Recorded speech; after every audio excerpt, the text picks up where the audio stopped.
What's up, everyone, and welcome back to KeepItTechie. If you're new here, my name is Josh, and this is the channel where I help you learn Linux, build your home lab, and break into tech the right way. Now, if you watched my last video, you already know we're doing something a little different. Normally, creators wait until they've got every single component sitting on a desk before they start making build videos.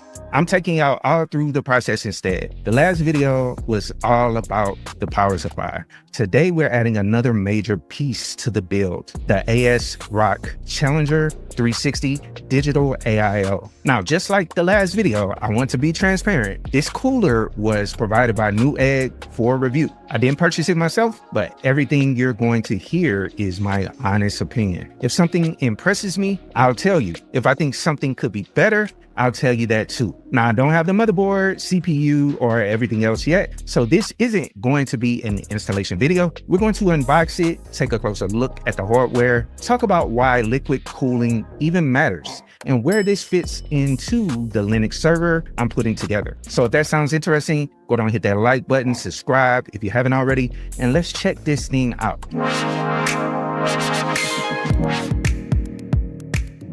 Now, before we even cut the seal, let me explain why I was excited to get this. When people build a computer, everyone talks about the processor. What CPU should I buy? How many cores should I get? Is this processor faster than that one? But here's the thing, that expensive processor doesn't do you much good if you can't keep it cool. Modern CPUs are incredibly smart. When temperature starts climbing, they automatically protect themselves by reducing performance. That's called thermal throttling. So instead of getting all the performance you paid for, you're leaving some of it on the table because the cooler can't keep up. Now, if you're gaming for an hour or two, maybe that's not a huge deal. But if you're like me, you're building systems that stay on all day, running virtual machines, hosting containers, working with AI, or compiling software. Cooling suddenly becomes a lot more important. That's why I don't really look at a cooler as just another accessory. I look at it as part of the overall reliability of the system. Now, let's actually talk about the cooler itself. This is a 360mm all-in-one liquid cooler. If you're newer to building PCs, don't let liquid cooling scare you.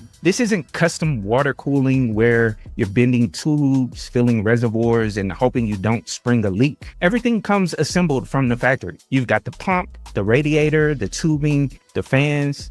Everything is designed to work together right out of the box. One thing that immediately caught my attention is the digital display built into the pump housing. Now, I haven't powered it on yet, obviously, but I'm looking forward to seeing exactly what ASRock lets you display on it. Maybe system temperature, maybe custom graphics, maybe hardware statistics. We'll find out once the rest of the build comes together.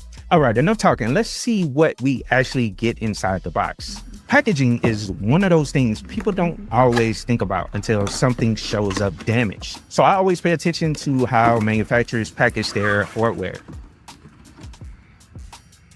Or if y'all want one of these knives, man, I can show y'all where to get it. It is dailycarry.co. Awesome knives. They make awesome knives. Yeah, it's on my carry every day. Inside the box, we've got the radiator assembly, the fans, all of the mounting hardware.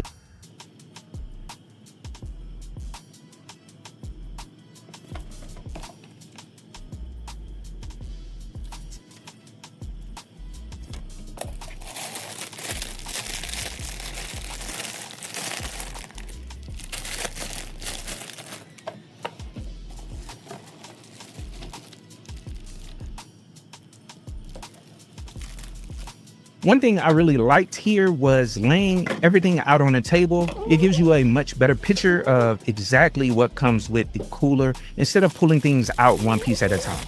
Now that I've had a chance to handle everything, here's what stands out to me. The radiator feels solid. The tubing has nice amounts of flexibility without feeling flimsy. Nothing about it feels cheap. And aesthetically, I think ASRock did a really nice job with overall design. Now, does that make it the best cooler on the market? No. And I'm not going to sit here pretending I know that without actually installing it, because looks doesn't cool CPUs, performance does. That's something we'll find out once this actually goes into the system. Now, let me explain why this cooler makes sense for what I'm building. This isn't going into a gaming PC. It's going into my next Linux server build. That means I'm thinking about things a little differently. I'm thinking about temperature after 8 hours, not 15 minutes. I'm thinking about stability, long-term reliability, noise, power efficiency, and making sure the system can handle virtualization and whatever else I decide to throw at it later. That's why I don't really buy hardware based on one benchmark. I try to think about how everything works together as a complete system. And honestly, that's one of the reasons I wanted to bring you all along while I'm collecting these parts. Real builds don't always happen in one shopping trip. Sometimes you're buying components over several weeks or months, researching, waiting for deals, changing your mind. Trust me, I've changed my mind more than once already. So here's my honest opinion. Right now, I'm impressed with the build quality. I'm impressed with the presentation. The digital display looks like it's going to be a fun feature once it's powered on, but none of that tells me how well it's actually going to cool a processor. That's the part I'm interested in. Once I have everything installed, we'll run Linux. We'll monitor temperatures. We'll see how loud it gets. We'll see how it performs under real workloads. And then I'll give you a proper review based on actual testing instead of market claims, because that's the review I'd want to watch.